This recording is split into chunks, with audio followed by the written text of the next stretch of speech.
Mesdames, Messieurs, pour le point de l'actualité relayé par les canards dans leur parution de ce jour, c'est avec Kodjovi Ametonon. Il a fait l'exercice une fois encore pour nous, prêt à nous livrer le point de sa moisson. Kodjovi Ametonon, bonjour.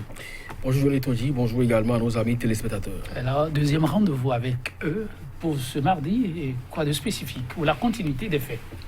Oui, si c'est la continuité, vous n'avez pas tort parce que les eaux continuent donc de dicter leurs lois aux populations béninoises, malheureusement. Donc c'est ça, la continuité. Mais ce qui fait la rupture avec cette continuité, c'est bien sûr le déplacement du chef de l'État au Japon. Il va assister à l'intronisation donc du nouvel empereur du Japon. Je l'ai dit, pour certains canards, eh bien, on est en train donc de s'amuser avec le peuple qui a abandonné à son sort des populations sous les eaux, l'école qui se meurt. Et pourtant, les autorités font leur one-man show. One-man show également, on en a fait hors du territoire national, pendant que l'autre est au soleil levant. L'autre est donc au pays de l'oncle Sam. C'est Komikouché. Il lance l'initiative Sauver donc le Bénin. C'est entre autres sujets évoqués pêle-mêle par les canards ce matin. Eh bien, nous allons y aller et nous démarrons avec le quotidien. Actu Express. Et parlant donc de Komikouché, le journal écrit Grand oral de Komikouché à Chicago, la gouvernance talon au scanner, eh bien, des réserves appuyées, des doutes persistants, la démocratie en souffrance, l'économie en situation préoccupante et des perspectives incertaines. C'est bien sûr, entre autres, tableau proposé par l'ES agentier national poursuivi entre-temps et dans une même arrestation infructueuse dans plusieurs capitales africaines et même occidentales. Alors, pour une décrispation sur le front socio-politique, Actu Express nous propose la vérité, le pardon et la réconciliation. Tout ceci pourquoi, au-delà donc de toute autre considération, l'intérêt national.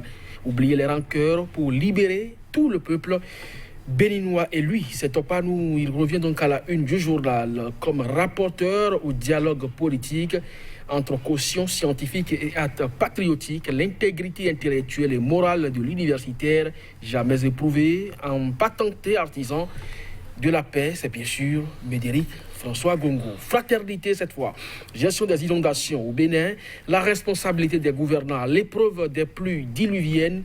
Ouedonou, la NAS aux motocyclistes, 248 maisons et 350 hectares de cultures dévastées dans la commune de Dobo. Et puis ce jour au Japon, Talon assiste à l'intronisation de l'empereur Naruhito. Le journal L'Afrique en marche, sauvegarde de la démocratie, Komikouché décerne la palme d'or à Nicéphore Dieudonné Soglo. Et puis sécurisation des pouvoir du moins séparation des pouvoirs entre l'exécutif et le législatif. Talon et Vlavonou ont violé la loi. Qui est le vrai patron du Parlement? Inondation, le peuple a les pieds dans les eaux.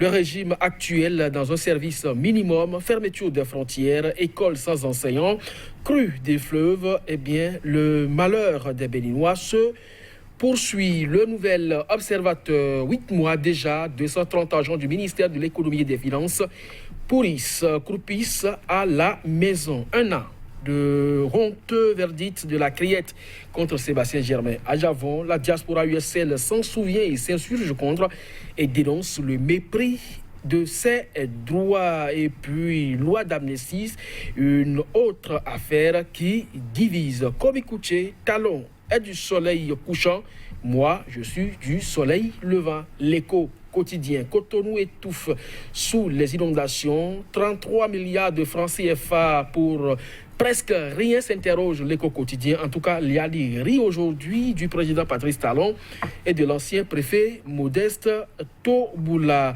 Et puis le journal Matin Libre, en soutien à la résistance, Komikouché lance Sauvons le Bénin. A fait disparition de 4 milliards de francs CFA à la direction générale des impôts. La criette se déclare incompétente. Joël Tondi, point. Média, ancien garde de Sceaux, Valentin Dianotin s'interroge en 12 questions sur le mécanisme de nomination des magistrats de siège sous la rupture. Et puis inondation à grande échelle au Bénin. Le gouvernement laisse les sinistrés à leur sort. Talon au Japon pour fêter l'intronisation du nouvel empereur. Et c'est avec cela que nous allons refermer la une des journaux pour le compte de ce matin. Merci à vous, Kodjovi Ametono. Nous allons pouvoir y aller. Et là, nous démarrons avec Fraternité qui parle d'une question touchant toute la nation béninoise, gestion des inondations au Bénin. Eh bien, la responsabilité des gouvernants plutôt éprouvée.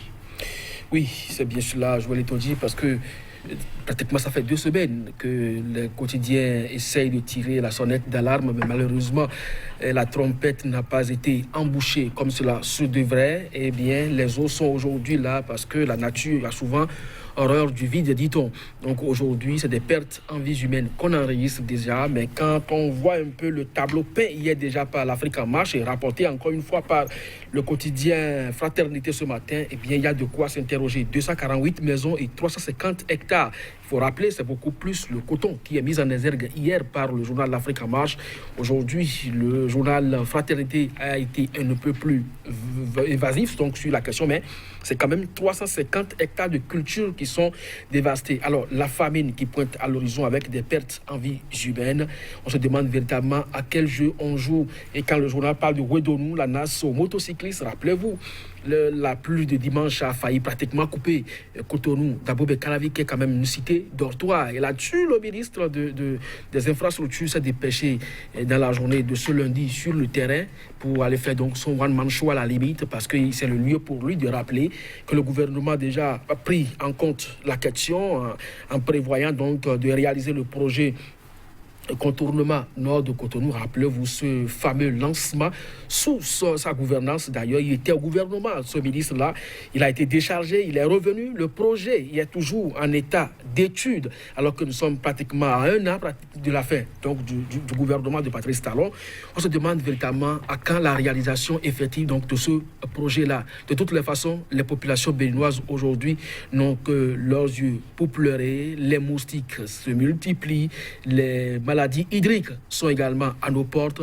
Il faut prévoir et ça passe par des actions inédites au lieu donc de ces shows médiatiques qui donnent l'impression que nous ne sommes pas encore sous la rupture.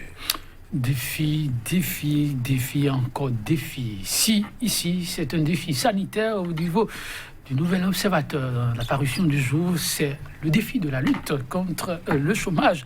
En tout cas, la question de l'emploi. Le Nouvel Observateur rapporte qu'ils sont, à ce jour, 230 agents régulièrement enregistrés et qui sont à passer les jours à tourner la pousse, alors qu'il y a du travail.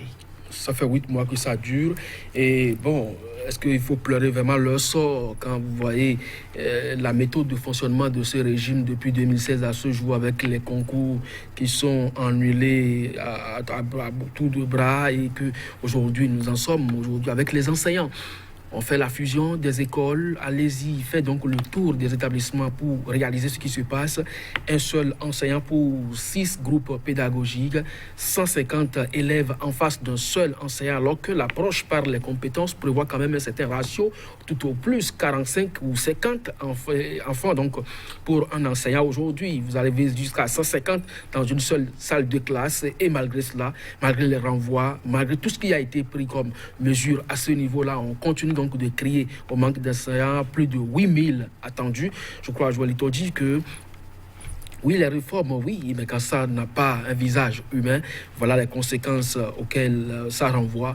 Et c'est comme le journal L'Afrique en marche l'a écrit tout à l'heure. On se demande véritablement si on peut s'en sortir. Pour moi, c'est pratiquement dans un goulot d'étranglement. Alors, fermeture des frontières, des classes sans enseignants, des crues, des fleuves un peu partout. On se demande véritablement comment le gouvernement travaille pour apporter une solution à toutes ces questions. Parce que rappelez-vous, ne serait-ce que pour ce qui concerne la fermeture des frontières, c'est depuis le 20 août que ça dure. À ce jour, les opérateurs économiques, surtout les importateurs, c'est eux qui payent le plus fort et l'économie ressent cela également.